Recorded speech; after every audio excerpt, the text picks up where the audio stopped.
Create a fabulous sequin wall panel with copper laser sheen architectural sequins.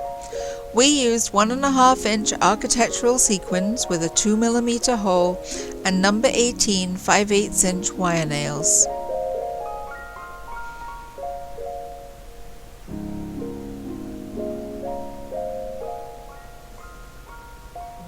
First we marked our grid on paper, leaving an 1/8 inch between the sequins.